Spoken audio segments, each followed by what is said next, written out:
আমি যেভাবে ইলিশ পোলাওটা রান্না করলাম তার রেসিপিটা আপনাদের সাথে শেয়ার করলাম। হ্যালো এভরিওয়ান, আসসালামু আলাইকুম। কেমন আছেন সবাই? আশা করি ভালো আছেন।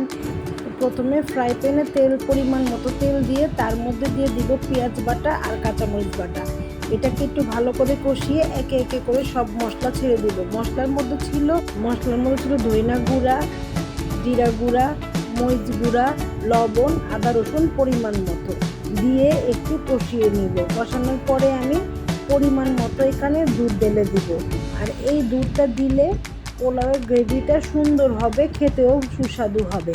তো এখানে আমি এই যে দুধটা 1 কাপ পরিমাণ দুধ ঢেলে দিলাম। দুধটাকে দিয়ে অনবরত নেড়ে চেড়ে কষিয়ে নিতে হবে। তার মধ্যে আমি একে অপর পাশে যে মাছটা ধুয়ে রেখেছি এই মাছগুলোকে ছেড়ে দিব কষানোর জন্য। তো মাছগুলো ছেড়ে দিয়ে উল্টা পাল্টা করে একটু কষিয়ে নেব যাতে সুন্দর মতন মাছগুলি কষানো হয়। আর এমন আলতোভাবে কষাতে হবে যাতে না ভাঙে, কারণ ইলিশ মাছ এমনিতেই নরম, অল্পতেই সিদ্ধ হয়ে যায়। তো এই যে এখন সুন্দর করে কষানোর পরে আমি অপর একটি পাশে একটা প্লেটে মাছগুলিকে সুন্দরভাবে আলতোভাবে করে উঠিয়ে নেব। আর যে মশলাটুকু অবশিষ্ট থাকবে এই মশলার ভিতরেই আমি পোলাওগুলি রান্না করব। আর এই পোলাও চালটাকে আমি ধুয়ে দিয়ে রেখেছি। আর এখানে মশলা কষানো করতে করতে তো আমি পোলাও চালটার ভিতরে ঢেলে দিব। ঢেলে দেওয়ার পর এই মশলার ভিতরেই পোলাও চালটাকে অনবরত কষাবো আর নাড়তে থাকবো। কষানোর পরে পানি দিয়ে দিব সেদ্ধ হওয়ার জন্য। পানিটা পরিমাণ মতন দিয়ে সেদ্ধ হওয়ার জন্য নাড়াচাড়া করে আবার ঢেকে দিতে হবে।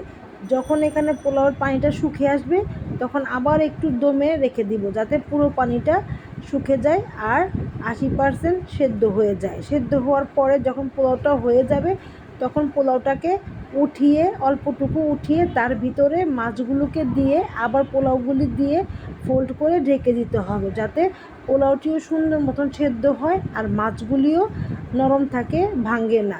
আর প্রত্যেকটা মাছের ভিতরে যেন পোলাওয়ের ফ্লেভারটা সুন্দর মতন আসে। তো এই যে এখন আবার সুন্দর করে ফোল্ড করে আমি মাছগুলোকে দিয়ে ঢেকে দিচ্ছি যাতে সুন্দর মতন পোলাওগুলি সিদ্ধ হয়ে যায়। তো এই যে হয়ে গিয়েছে আমার পোলাওটা। আর আমার পোলাওর রেসিপিটি যদি ভালো লেগে থাকে লাইক কমেন্ট দিয়ে শেয়ার করে পাশে থাকবেন। আল্লাহ হাফেজ।